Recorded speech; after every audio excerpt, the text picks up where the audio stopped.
Okay, so there are two kinds of USB-C Flex IO cards out there.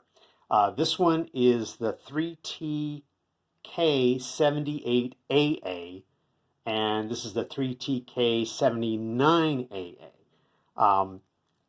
You could tell this is much wider, fatter. It's got the extra cable on here. This one does power delivery, I think maybe 60 watts of power delivery. It will only work on the EliteDesk 800 G3 Mini 35 watt. 65 watt it won't work on because the 35 watt actually has a special header that this can plug into. That doesn't exist on the 65 watt. This one will work on either of the units. But what I was curious is to see, can I get this to work on a G3, either on the ProDesk 600 or the EliteDesk 800. And that way I'd have a USB on the front and the back. And then this one also to see if I could use it with a external SSD drive. So did some testing, and I want to walk through and show you what it takes to be able to use this with that G3. So this is our G3 EliteDesk 800 G3 Mini. This one happens to be, I believe, a 35 watt. Let's see. Yes, it is 35 watt.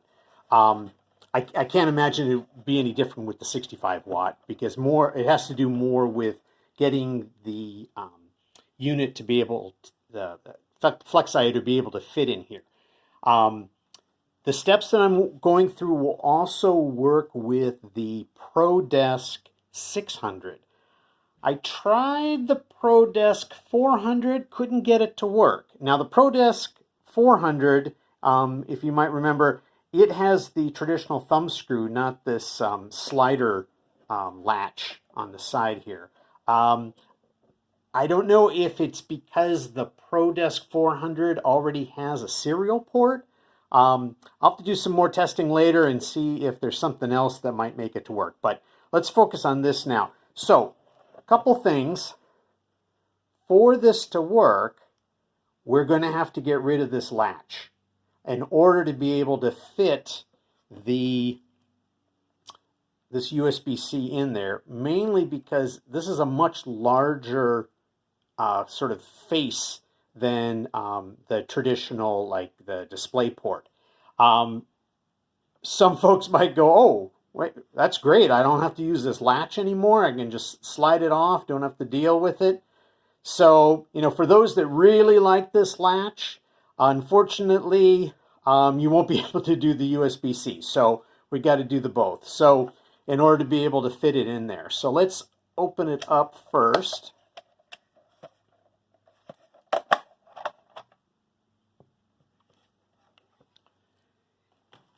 And what we're going to need to do is we got to take out the caddy so that we can have better access and more room to move around, because this is a pretty tight fit here in order for it to get in there.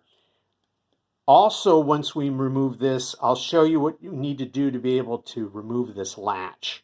So we've got our T15. We'll go ahead, take out the SSD.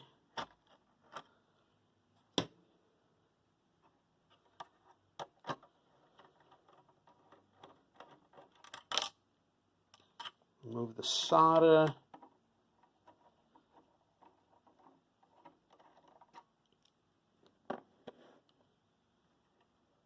Remember, it's got three of the longer screws here.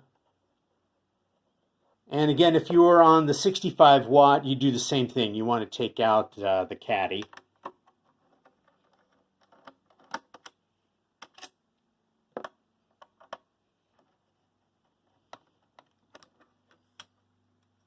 And be real careful so we don't take off the SATA cable. Now we've got more room. Okay, so let me see if I can a little hard to get the right angle, but what we need to get is this little piece here has to be pulled out so that we can take this whole unit out. Now before we do that, we want to undo this spring, and I find what's best is if I've got some really sharp kind of tweezers. All this that I'm showing is reversible because I've done this several times myself. You want to lift, there's like a little latch there, and then I would take the whole spring off. Okay, got our spring. Okay, now let's see if I can get some better light on here. Okay, that might help a little bit. You'll see this little piece right where my thumb is. We're going to pull that out with some needle nose.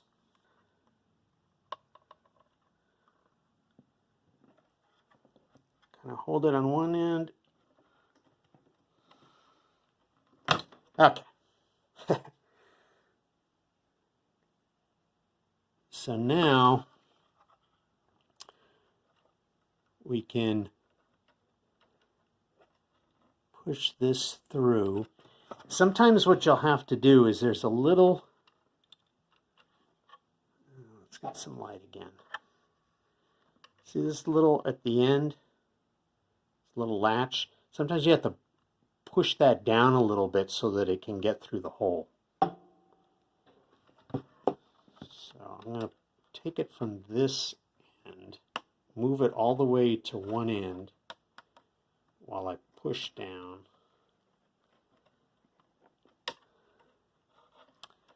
Now maybe I'll try this side first.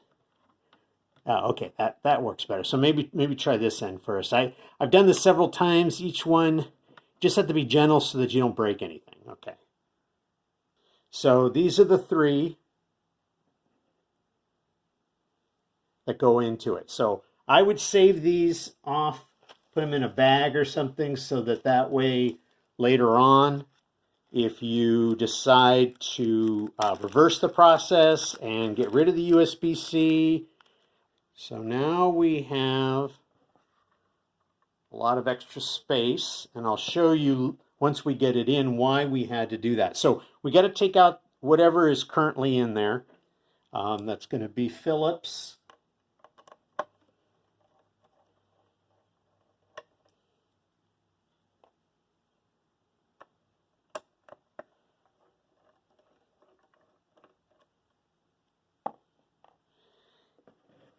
And depending on if this has ever been removed, it may be a little tight. I've tried it different ways. Sometimes with a nail, it's enough just to pop it up.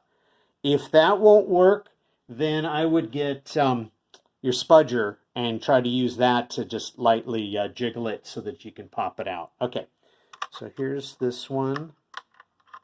And save it because you could either use it for another unit, or again, if you decide to go back to, maybe you decide, oh, I want this USB-C somewhere else, then at least you have this. Okay. Now, let's put this one in.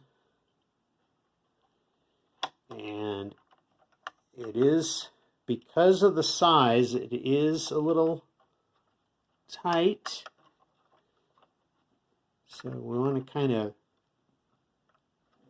let's see. My hand out of the way. I want to tilt it a little bit. Tilt and then push in toward the back of the unit.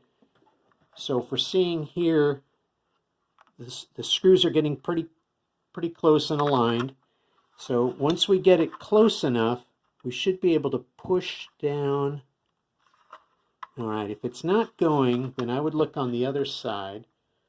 Okay, that looks in there pretty well, because we want to have everything aligned, and we want to hear a little bit of a click. There, hear that? That way we know it's been engaged with the connector. Now, if you look, you can see why we needed to get rid of that latch. See, it's ever so slightly sticking up. And you can see from the other side, just a little bit. I guess if you really wanted to, I don't know if I would recommend that. You're talking about metal. If you really wanted the latch, I guess you could try to trim this down, but for me, it wasn't, such a big deal losing the latch. Now, granted, you do now have sort of this hole that could introduce, dust into your unit. So let's go ahead and put the screws in here.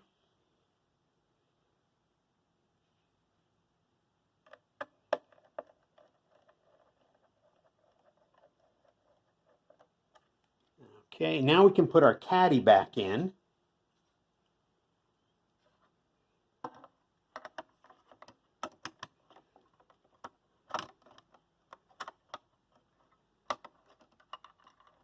I often like to put that guy first in. That way I know that, helps kind of keep it in place, and then I can start adding the SATA cable.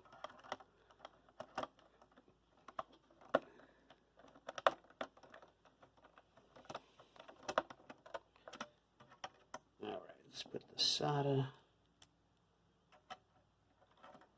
All right, looking good. Let's put our drive.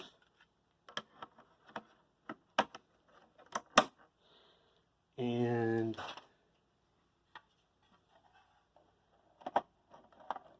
cover, and you'll see you may have to, kind of push it a little bit just to make sure you have a nice tight fit, no gaps. This is what it looks like now from the back. Again, you can see, maybe not as pretty, but at least, that will fit. Okay, let's power it up, and let me show you a couple things that you're going to need to do in the BIOS. Now, right away, if you've added the card, you should see this come up. This is normal. The problem, though, is that this starts to come up every time you boot up. So I'm going to show you something. We'll let this run the first time. I think it needs to run at least once. So we'll let this run, and then we'll boot in to Windows, and I'll show you the actual USB-C working with a external drive. So I have one of these little gizmos that allows me to put in a M.2 drive into an enclosure and then be able to read it. So this is a M.2 Crucial, P3, and I'm going to use USB-C to USB-C, and I'm going to plug it into the back here. And that should then show up inside of Windows. Here's our D drive that we just plugged in. And let's see what we get in terms of speed. We're still sort of limited based on the enclosure and so forth, but it's not too bad. Let's run some Crystal. Okay, so that's the D drive. We'll run it, and we'll come back and see what the results show. So there we've got our results. Nothing stellar. I can tell you, though, that when I ran the same ones using the front USB-C, same speed. So I think it more has to do with this enclosure. Maybe it doesn't fully exploit USB-C as far as speeds. So I'd be curious to see if others try this, if they have something more native that they'd be able to get some better ideas on, speed. Now, I did try. I have a a docking station that I use for all my stuff. And I plug that into the front USB-C on my G3. I tried it with this USB-C card, or Flex IO. It doesn't seem to support the display link or whatever that's needed in order to get video out. So that's one thing you may want to consider. Now, let me show you one other thing that you're going to have to do. Otherwise, what's going to happen is every time you turn on the unit, you're going to get something that's basically it's trying to update the firmware every time. And to me, that's kind of annoying. But there's a simple bias switch that you can put in, and that will stop that. So let's go into there and show you what to do with that. So here, as soon as I turned it on, again, it's trying to update the BIOS. So I'm going to hit the escape key a couple times so that, and keep doing it after it gets to the end, because I want to go into the BIOS so I can do a setting so that this won't happen every time. Okay, now I'm hitting the escape, entering the startup menu. Okay. So what we want to do, we want to go down to BIOS setup. What we want to do is we want to go over to advanced, and then we want to go into port options. Scroll all the way down, and this guy, USB Type-C controller firmware update, uncheck that so that way it doesn't do the update every time. So let's go out, go to main, save changes, and exit. Yes. Okay, so we're completely shut down, and I'm going to turn it on. And this time it shouldn't go into the firmware update for the USB-C. Ah, perfect. Goes right on in. Okay, good deal. So let's say you decide, I'm going to put this in something else. I'm just going to, rewind and put everything back the way it is. What you're going to want to do is kind of pretty much the same way that we got it in. We want to take out the drive and caddy.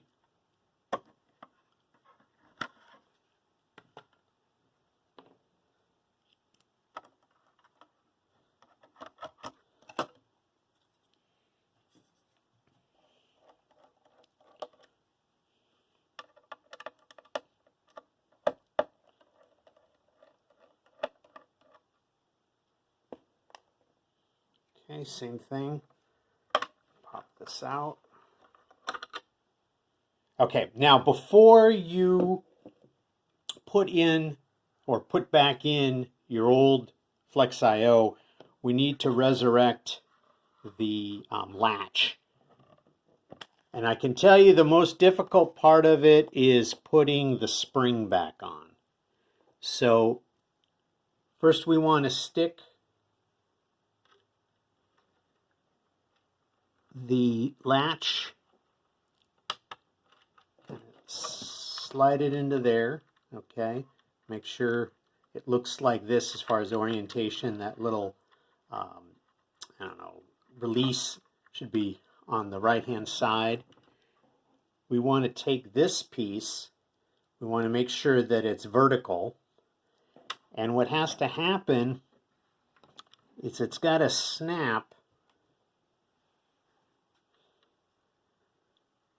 You see those two little bars kind of right about here? It's going to go over those, and that helps to keep the unit in. It's a little, you got to get it in there. Okay, it's going to, I don't know if you heard that little, it kind of snaps, and then you can just check to make sure everything looks okay. Now the spring, you notice has, this is a much larger size. The smaller one is going to loop over here. And then we have to put it over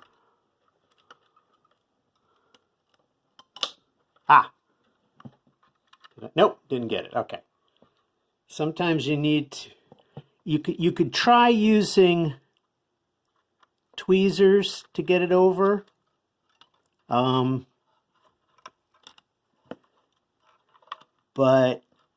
a lot of times it's just a matter of, let's see, nope, we've got to hook it over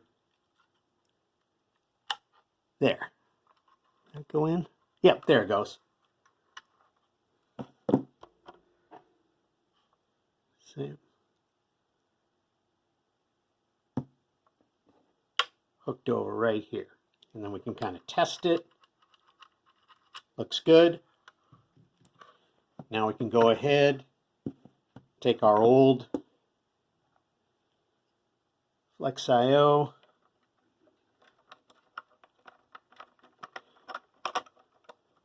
get it over the holes.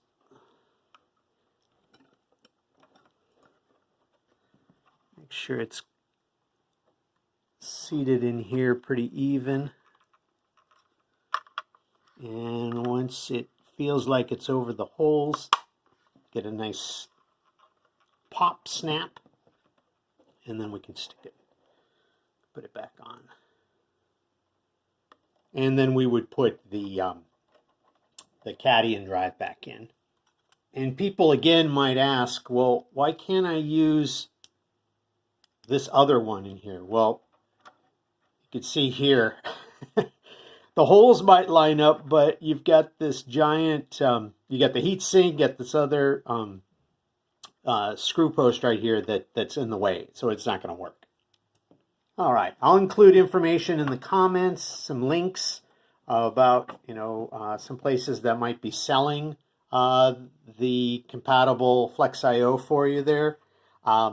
Let me know in the comments if you're successful in doing it yourself.